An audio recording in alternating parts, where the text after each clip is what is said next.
Hello Mark, I'm Emma. My student number is 46. I'm now at junior level, and I'm going to read the article from TED by Kathryn Schulz. Don't regret regrets. So that's Johnny Depp, of course. And that's Johnny Depp's shoulder. And that's Johnny Depp's famous shoulder tattoo. Some of you might know that in 1990, Depp got engaged to Winona Ryder. And he had tattooed on his right shoulder, Winona Forever. And then 3 years later, which in fairness kind of is forever by Hollywood standards, they broke up. And Johnny went and got a little bit of repair work done. And now his shoulder says, Wino Forever. Laughter. So like Johnny Depp and like 25% of Americans between the ages of 16 and 50, I have a tattoo. I first started thinking about getting it in my mid-20s, but I deliberately waited a really long time. Because we all know people who have gotten tattoos when they were 17 or 19 or 23 and regretted it by the time they were 30. That didn't happen to me. I got my tattoo when I was 29 and I regretted it instantly. And by regretted it, I mean that I stepped outside of the tattoo place. This is just a couple miles from here down on the Lower East Side. And I had a massive emotional meltdown in broad daylight on the corner of East Broadway and Canal Street. Laughter. Which is a great place to do it because nobody cares. Laughter. And then I went home that night and I had an even larger emotional meltdown, which I'll say more about it in a minute. And this was all actually quite shocking to me because prior to this moment, I had prided myself on having absolutely no regrets. I made a lot of mistakes and dumb decisions, of course. I do that hourly. But I had always felt like, look, I made the best choice I could make. Given who I was then, given the information I had on hand, I learned a lesson from it. It somehow got me to where I am in life right now. And okay, I wouldn't change it. In other words, I had drunk our great cultural Kool-Aid about regrets, which is that lamenting things that occurred in the past is an absolute waste of time, that we should always look forward and not backward. And that one of the noblest and best things we can do is strive to live a life free of regrets. This idea is nicely captured by this quote. Things without all remedy should be without regard. What's done is done. And it seems like kind of an admirable philosophy at first, something we might all agree to sign on to, until I tell you who said it. Right. So this is Lady Macbeth basically telling her husband to stop being such a wuss for feeling bad about murdering people. And as it happens, Shakespeare was onto something here, as he generally was. Because the inability to experience regret is actually one of the diagnostic characteristics of sociopaths.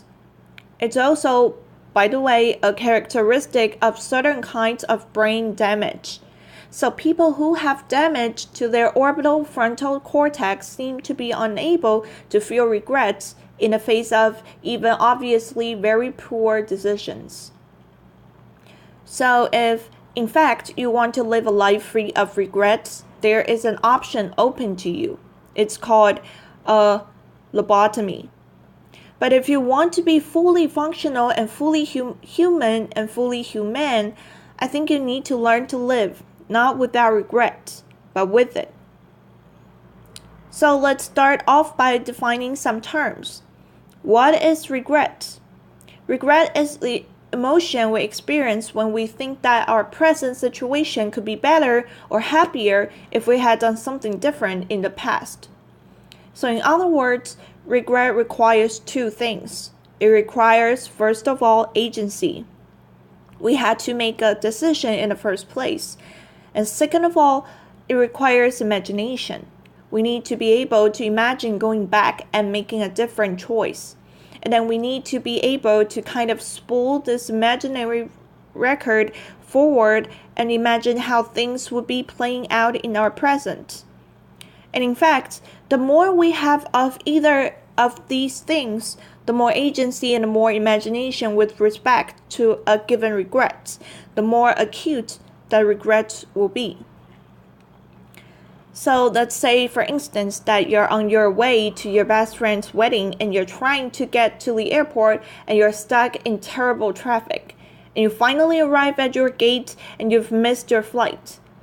You're going to experience more regret in that situation if you missed your flight by 3 minutes than if you missed it by 20. Why? Well, because if you miss your flight by 3 minutes, it is painfully easy to imagine that you could have made different decisions that would have led to a better outcome. I should have taken a bridge and not a tunnel. I should have gone through that yellow light. These are the classic conditions that create regret. We feel regret when we think we're responsible for a decision that came out badly, but almost came out well. Now, within that framework, we can obviously experience regret about a lot of different things. This session today is about behavioral economics. And most of what we know about regret comes to us out of that domain. We have a vast body of literature on consumer and financial decisions and the regrets associated with them. Buyer's remorse, basically. But then finally, it occurred to some researchers to step back and say, well, okay, but overall, what do we regret most in life?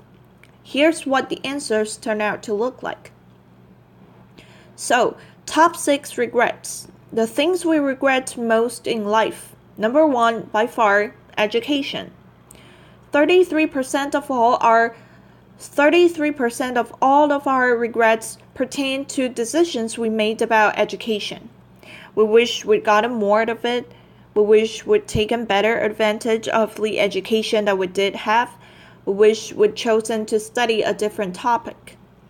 Others very high on our list of regrets include career, romance, parenting, various decisions and choices about our sense of self, and how we spend our leisure time, or actually more specifically, how we fail to spend our leisure time.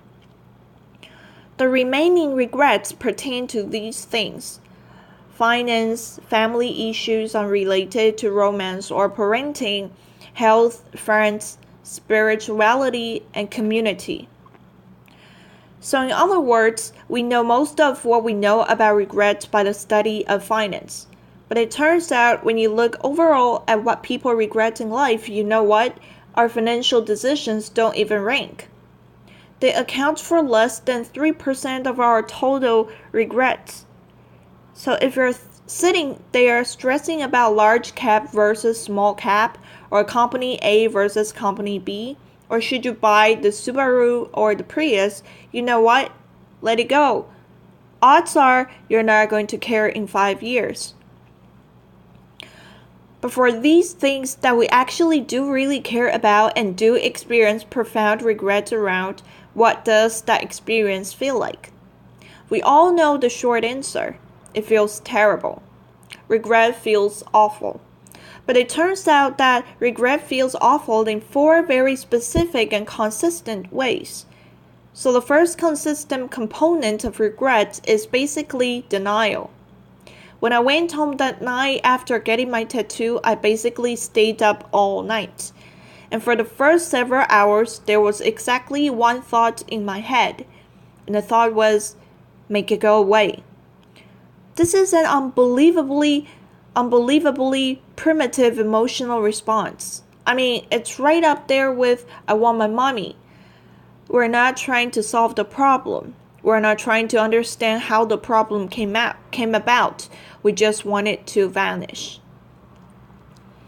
The second characteristic component of regret is a sense of bewilderment. So the other thing I thought about there in my bedroom that night was, how could I have done that? What was I thinking? This real sense of alienation from the part of us that made a decision we regret. We can't identify with that part. We don't understand that part, and we certainly don't have any empathy for that part, which explains the third consistent component of regret, which is an intense desire to punish ourselves. That's why, in the face of our regrets, the thing we consistently say is, I could have kicked myself. The fourth component here is that regret is what psychologists call perseverative. To perseverate means to focus obsessively and repeatedly on the exact same thing. Now, the effect of perseveration is to basically take these first three components of regret and put them on an infinite loop. So it's not that I sat there in my bedroom that night thinking, make it go away. It's that I sat there and I thought, make it go away, make it go away, make it go away, make it go away. So if you look at the psychological literature, these are the four consistent defining components of regrets. But I want to suggest that there's also a fifth one, and I think of this as a kind of existential wake-up call. That night in my apartment, after I got done kicking myself and so forth, I lay in bed for a long time, and I thought about skin grafts. And then I thought about how much as travel insurance doesn't cover acts of God, probably my health insurance did not cover acts of idiocy. In point of fact, no insurance covers acts of idiocy. The whole point of acts of idiocy is that they leave you totally uninsured. They leave you exposed to the world and exposed to your own vulnerability and fallibility in face of, frankly, a fairly indifferent universe. This is obviously an incredibly painful experience, and I think it's particularly painful for us now in the West, in the grips of what I sometimes think of as a Control-Z culture. Control-Z, like the computer command, undo. We're incredibly used to not having to face life's hard realities in a certain sense. We think we can throw money at a problem or throw technology at a problem. We can undo and unfriend and unfollow. And the problem is that there are certain things that happen in life that we desperately want to change and we cannot. Sometimes instead of Control-Z, we actually have zero control. And for those of us who are control freaks and perfectionists, and I know whereof I speak, this is really hard because we want to do everything ourselves and we want to do it right. Now, there is a case to be made that control freaks and perfectionists should not get tattoos, and I'm going to return to that point in a few minutes. But first, I want to say that the intensity and persistence with which we experience these emotional components of regret is obviously going to vary depending on the specific thing that we're feeling regretful about. So, for instance, here's one of my favorite automatic generators of regrets in modern life. Laughter, text, reply to all. And the amazing thing about this really insidious technological innovation is that even just with this one thing, we can experience a huge range of regrets. You can accidentally hit reply all to an email and torpedo a relationship. Or you can just have an incredibly embarrassing day at work. Or you can have your last day at work. And this doesn't even touch on the really profound regrets of a life. Because of course, sometimes we do make decisions that have irrevocable and terrible consequences, either for our own or for other people's health and happiness and livelihoods, and in the very worst case scenario, even their lives. Now, obviously, those kinds of regrets are incredibly piercing and enduring. I mean, even a stupid reply all regrets can leave us in a fit of excruciating agony for days. So how are we supposed to live with this? I want to suggest that there's 3 things that help us to make our peace with regrets. And the first of these is to take some comfort in its universality. If you Google regret and tattoo, you will get 11.5 million hits. Laughter. The FDA estimates that of all the Americans who have tattoos, 17% of us regret getting them. That is Johnny Depp and me and our 7 million friends. And that's just regret about tattoos. We're all in this together. The second way that we can help make our peace with regret is to laugh at ourselves. Now, in my case, this really wasn't a problem because it's actually very easy to laugh at yourself when you're 29 years old and you want your mommy because you don't like your new tattoo. But it might seem like a kind of cruel or glib suggestion when it comes to these more profound regrets. I don't think that's the case though. All of us who've experienced regret that contains real pain and real grief understand that humor, and even black humor, plays a crucial role in helping us survive. It connects the poles of our lives back together, the positive and the negative, and it sends a little current of life back into us. The third way that I think we can help make our peace with regret is through the passage of time, which, as we know, heals all wounds, except for tattoos, which are permanent. So it's been several years since I got my own tattoo, and do you guys just want to see it? Alright, actually, you know what? I should warn you, you're going to be disappointed, because it's actually not that hideous. I didn't tattoo Marilyn Manson's face on some indiscreet part of myself or something. When other people see my tattoo, for the most part, they like how it looks. It's just that I don't like how it looks. And as I said earlier, I'm a perfectionist, but I'll let you see it anyway. This is my tattoo. I can guess what some of you are thinking, so let me reassure you about something. Some of your own regrets are also not as ugly as you think they are. I got this tattoo because I spent most of my 20s living outside the country and traveling. And when I came and settled in New York afterward, I was worried that I would forget some of the most important lessons that I learned during that time. Specifically, the two things I learned about myself that I most didn't want to forget was how important it felt to keep exploring, and simultaneously how important it is to somehow keep an eye on your own true north. And what I loved about this image of the compass was that I felt like it encapsulated both of these ideas in one simple image. And I thought it might serve as a kind of permanent mnemonic device. Well, it did, but it turns out it doesn't remind me of the thing I thought it would. It reminds me constantly of something else instead. It actually reminds me of the most important lesson regrets can teach us, which is also one of the most important lessons life teaches us. And ironically, I think it's probably the single most important thing I possibly could have tattooed onto my body, partly as a writer, but also just as a human being. Here's the thing. If we have goals and dreams and we want to do our best, and if we love people and we don't want to hurt them or lose them, we should feel pain when things go wrong.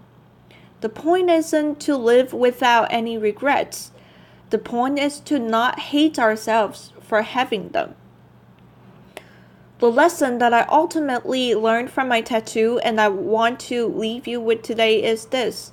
We need to learn to love the flawed, imperfect things that we create and to forgive ourselves for creating them. Regret doesn't remind us that we did badly. It reminds us that we know we can do better. Thank you. Applause.